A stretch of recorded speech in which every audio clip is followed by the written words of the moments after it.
Et je vous propose maintenant une promenade originale dans les bosquets de Versailles. Originale parce que c'est l'art contemporain qui s'invite dans le parc dessiné par le nôtre au XVIIe siècle. Un parcours inédit a été imaginé par les palais de Tokyo et son directeur Jean Deloisy. Au moment où les grandes eaux s'achèvent, 17 artistes nous emmènent dans ce voyage d'hiver au cœur d'une nature ordonnée qui bascule dans le froid et le gel. Stéphane Cornic. Versailles, son château, symbole de Louis XIV, le roi Soleil qui y installa sa cour en 1682 et en fit une vitrine des arts pour asseoir son rayonnement européen. Mais Versailles ne serait pas Versailles sans ses jardins.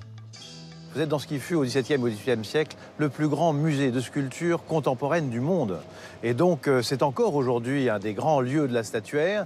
Et c'est extrêmement intéressant de travailler avec les artistes dans ce jardin qui a été dessiné par le nôtre, par Mansart, par Lebrun, par tous les artistes qui ont fait de ce lieu un endroit unique.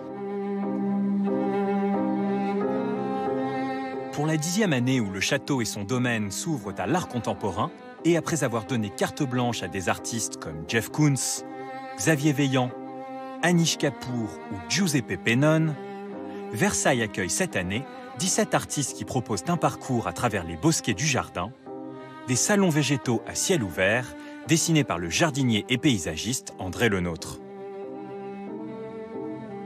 Le roi Louis XIV avait lui-même voulu écrire une manière de montrer les jardins pour être présenté aux ambassadeurs, pour être présenté aux touristes. Au fond, nous n'avons rien inventé. C'est un récit qui se déroule selon les rythmes des saisons, les rythmes de la nature. Et ce qui est très intéressant, je pense, c'est de chercher le sens de ce jardin. Et les artistes contemporains travaillent avec les artistes d'autrefois comme si c'était leurs contemporains. Ils sont en relation psychique avec eux d'une façon toute particulière et ils ont cherché cette fois-ci à accompagner le sens profond du jardin, dédié aux saisons pour une grande part, et à la transformation de la nature et à la transformation de soi par leurs interventions. La transformation, abordée par l'artiste Stéphane Tidé dans le bosquet de la salle de bal avec une sculpture évolutive qui évoque les salles de spectacle abandonnées au temps. Il y a cette phrase que je trouve magnifique, comme quoi la musique serait de l'architecture congelée. Ça m'a beaucoup inspiré. Et de cette manière-là, il y avait ce paradoxe de travailler une œuvre qui soit en même temps la volonté de figer quelque chose et en même temps un perpétuel mouvement selon les saisons, selon le rythme de la journée, selon la chaleur. Donc parfois elle est en fonte, parfois elle regivre. Il y a voilà, cette perpétuelle peau qui évolue et qui se construit. D'un bosquet à un autre, des œuvres investissent le paysage. Mais aujourd'hui, la sculpture ne se limite plus aux matériaux comme le marbre, le plâtre, le bronze ou le plomb. Vous avez des concrétions, des installations, des modifications, des métamorphoses, des travaux sur les plantes, des travaux uniquement sur le son. Il y a par exemple Oliver Behr.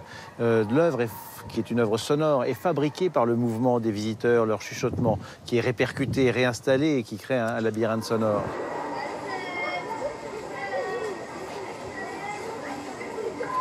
Et on fait un tour dans les 17 créations qui sont dans le parc, on fait un tour à l'intérieur de ce qu'est la sculpture contemporaine. Les œuvres installées ou créées pour l'occasion dialoguent avec l'architecture, l'histoire ou la symbolique des sculptures mythologiques déjà présentes. Quand Ugo Rondinone installe un cercle solaire derrière le char d'Apollon, l'artiste américain John Giorno s'invite dans la grotte artificielle créée au XVIIIe siècle par le peintre et paysagiste Hubert Robert. Hubert Robert a installé là le groupe d'Apollon, se reposant après sa course autour du soleil. John Giorno a mis un poème exactement sur un des rochers qui donne l'impression d'être un des rochers de l'époque. Il a gravé « Nous attendions les dieux, ils sont tous venus ». Et on a l'impression que ça a été fait en ce temps-là. Mais évidemment, ce sont des lettres qui évoquent New York, le pop art et un sens forcément double. Double sens aussi quand le créateur de mode Rick Owens détourne des bâches de protection en variation autour des drapés. Cette promenade hivernale est une déambulation sur l'évolution de la nature et les mutations de l'art face au temps qui passe. À la place des pavillons disparus, eh bien, Hicham Berada a installé des sortes de grands aquariums à l'intérieur duquel a lieu une métamorphose. Cette métamorphose est le symbole de cette transformation du monde que Louis XIV a célébrée depuis l'origine dans tout le jardin.